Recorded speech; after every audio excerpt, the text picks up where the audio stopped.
One more example of why you need to realize who you are in God, in your relationship with Him as redeemed child of God. Why we don't fear overwhelming odds and powers and huge regimes and things above us. We don't fear nothing. Why? Because we have God with us. Come on. We need to get back into that mentality of realizing what it means when we say we have God with us. We don't fear an army of 10,000, 100,000. We don't fear nukes. We don't fear threats. We have God. And I want to give you an example of that again today from Genesis again, Genesis chapter 14. It tells you the story of Abraham rescuing Lot.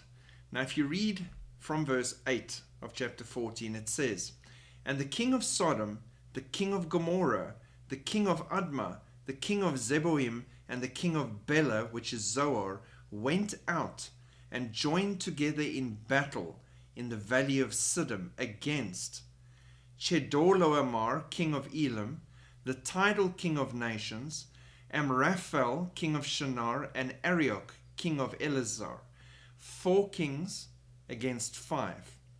Now the valley of Siddim was full of asphalt pits, and the kings of Sodom and Gomorrah fled. Some fell there, and the remainder fled to the mountains. Then they took all the goods of Sodom and Gomorrah and all their provisions and went their way. They also took Lot, Abraham's brother's son, who dwelt in Sodom, and his goods, and departed." So I want you to picture this, and this is a historical account. There are 4 kings rising up against 5 kings. There's a much bigger story here in the historic narrative, and you can get it in the Bible too. But they are now come and they joined in battle. These are kings with trained armies wearing armor, and they have weaponry, and they clash. Sorry. So they're warring with one another. 4 kings with their armies against 5 kings with their armies. And when all is said and done, those who conquered Sodom and Gomorrah's kings take their spoils and leave. So the battle is decided, and the victorious kings leave. They've conquered all these kings that have come against them. Now here's the fun part, and this is where I'm talking about the changing of the way we think. Kings, trained armies, prepared battles, strategies, plans, everything have now taken place. Then one who had escaped came and told Abram the Hebrew, for he dwelt by the terebinth trees of Mamre the Amorite, brother of Eshcol and brother of Aner, and they were allies with Abram. Now when Abram heard that his brother was taken captive, he armed his 318 trained servants, who were born in his own house, and went in pursuit as far as Dan. Here's a sheep herder.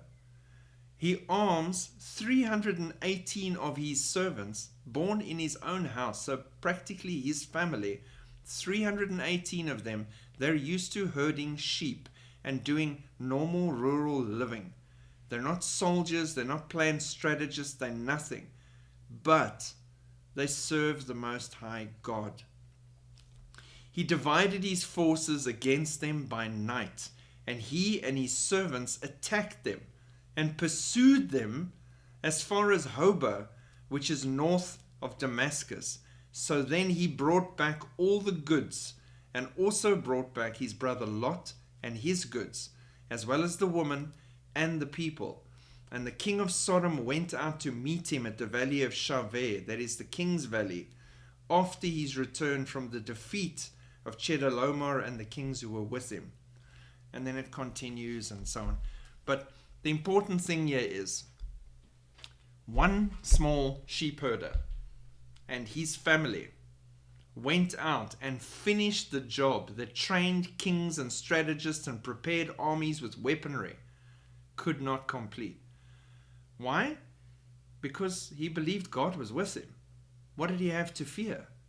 This was an injustice. I'm going to set it right. Let's go. We're going to have victory. Let's do this thing. Let's mop this up and get them back. And he went. He walked in that power and assurance. God is with me. I'm not looking at numbers. I'm not looking at training. I'm not looking at preparation. I'm not looking at strategy. I'm not looking at anything. I am walking with God, and I am going to win. And he won. Change the way you look at your situation and realize God is with you unto the end of the age. We need to start acting like that. Shalom.